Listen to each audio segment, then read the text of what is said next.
Assalamualaikum warahmatullahi wabarakatuh. Alhamdulillahi rabbil alamin. Bismillah wa syukrulillah ala ni'matillah wassalatu wassalamu ala rasulillah Muhammadin sallallahu alaihi wasallama amma ba'd. Sahabat Taman Surga yang dimuliakan oleh Allah Subhanahu wa Ta'ala, bertemu kembali dengan saya Ali Akbar Nafis, pengasuh dari majelis channel YouTube Taman Surga. Mari kita awali pertemuan kita dengan senantiasa bersyukur, mensyukuri semua nikmat yang diberikan Allah Subhanahu wa Ta'ala, dengan syukur bilisan mengucapkan kalimat tahmid bersama-sama. Alhamdulillahi rabbil alamin.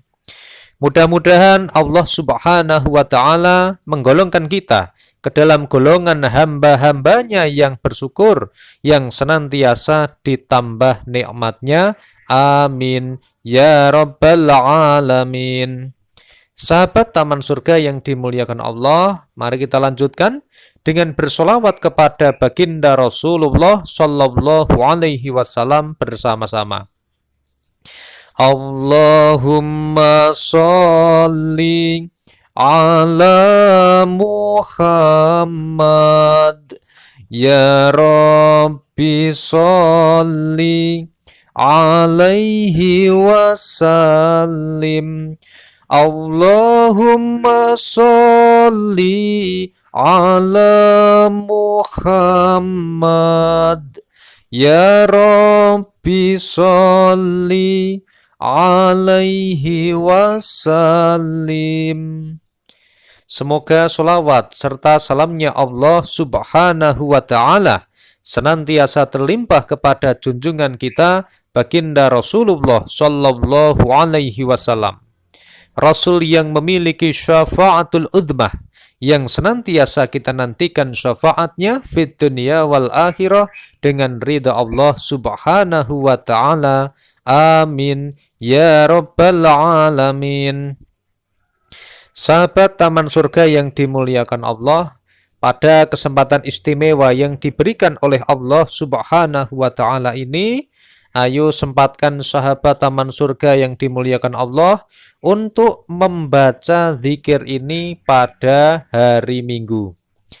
Sahabat yang dimuliakan Allah, mudah-mudahan doa dan zikir ini bisa menjadi wasilah memohon kepada Allah Subhanahu wa Ta'ala agar rizki senantiasa datang mendekat, kesuksesan senantiasa melekat, dan hajat-hajat kita, cita-cita kita, apa saja yang sedang kita inginkan, dikabulkan oleh Allah Subhanahu wa Ta'ala.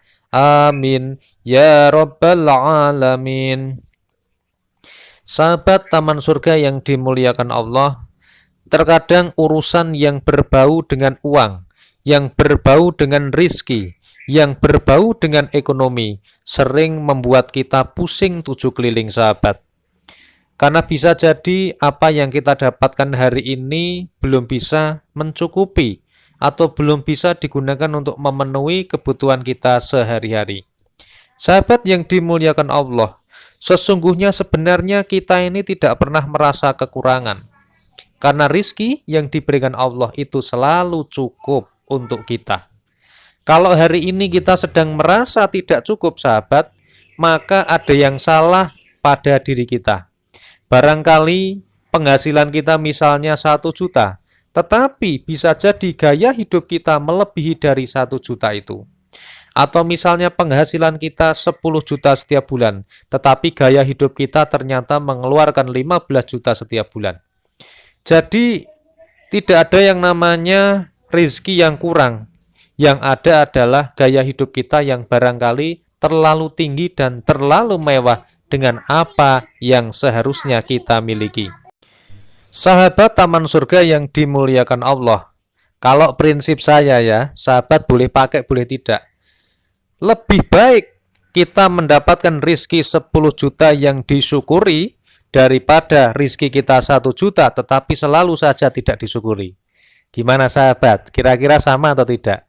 Lebih baik kita mendapatkan rizki 20 juta setiap bulan tetapi kita syukuri, daripada kita hanya dapat rizki 2 juta tapi senantiasa kita merasa kurang dan merasa tidak cukup. Setuju napa mboten sahabat? Nah, sahabat yang dimuliakan Allah, masalah rizki ini kita nggak usah risau sahabat, karena setiap makhluk termasuk kita manusia, termasuk kupu-kupu, termasuk ada semut-semut ataupun cecak-cecak yang ada di dinding itu, semuanya udah dijamin sahabat. Rizki itu tidak mengenal sukumu apa. Apakah kamu suku Jawa, kamu suku Sunda, kamu suku Afrika, kamu suku Eropa, Amerika, nggak mengenal itu. Rizki dari Allah juga nggak kenal agama. Apa buktinya? Agama Konghucu dapat rizki, agama Islam dapat rizki. Orang yang agamanya Kristen juga dapat rizki sahabat. Dan rizki itu juga tidak mengenal golongan, mau golongan apapun, mau partainya, politiknya apa, ini bukan promosi partai ya. Mau partainya PKB dapat rizki, partainya P3 dapat rizki, partainya PDI dapat rizki, partainya Demokrat dapat rizki, partai lain-lain yang belum saya sebutkan, semuanya juga dapat rizki. Termasuk sahabat ini. Yang namanya rizki itu kadang-kadang nggak ada hubungannya dengan latar belakang pendidikan. Apa buktinya? Sekolahnya boleh tinggi, lihat itu. Orang yang sekolah sampai profesor, doktornya lulusan luar negeri. Tapi kadang-kadang kalau dihitung kekayaannya, bukan ilmunya loh ya, kekayaannya kalah sama orang-orang yang bahkan nggak sekolah sampai gitu, tapi dia bermain menjadi seorang pengusaha. Kan gitu sahabat. Atau mungkin bisa jadi sahabat, teman-teman kita yang SD aja nggak lulus, sekarang gaya hidupnya lebih banyak daripada kita atau lebih mewah daripada kita. Itu bisa saja terjadi.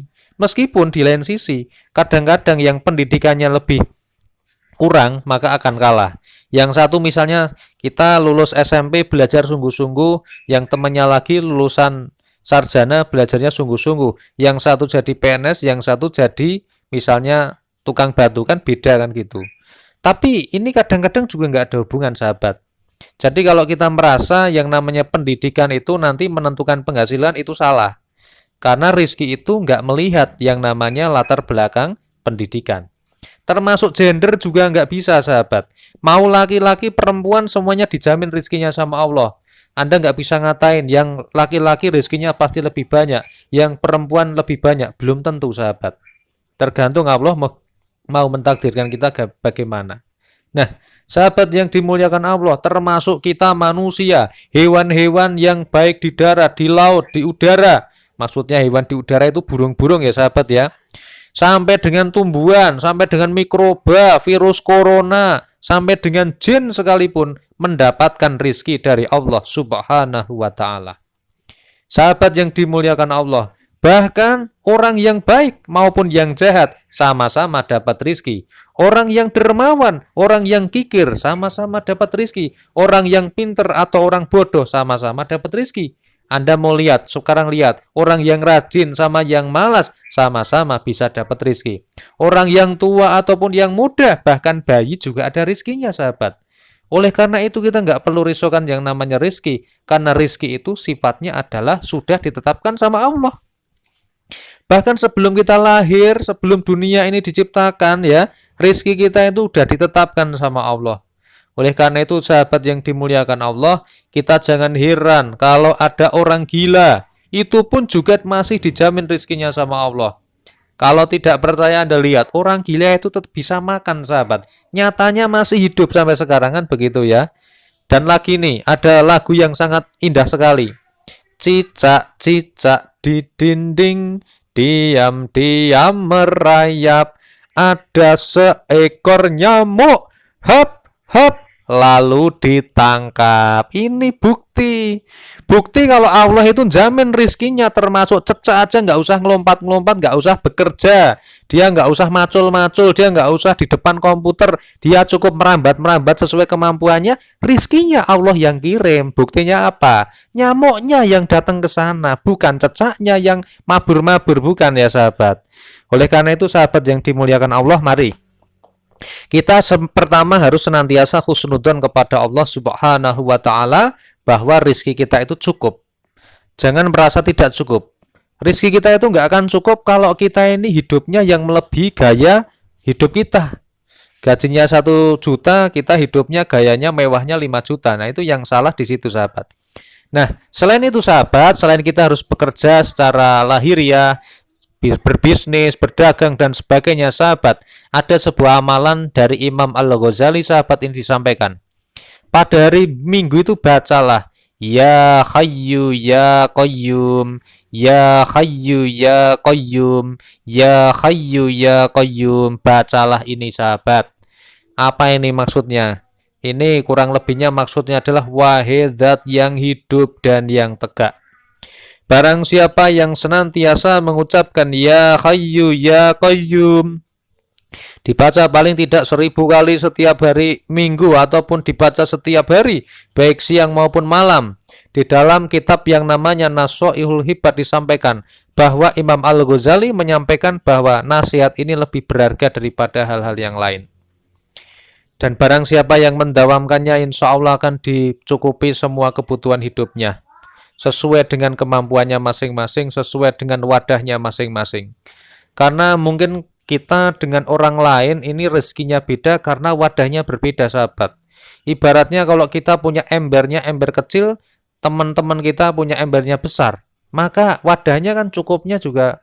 Kalau kita wadahnya kecil dikasih rezeki 1 kolah, tetap nanti luber semua, kan begitu, sahabat.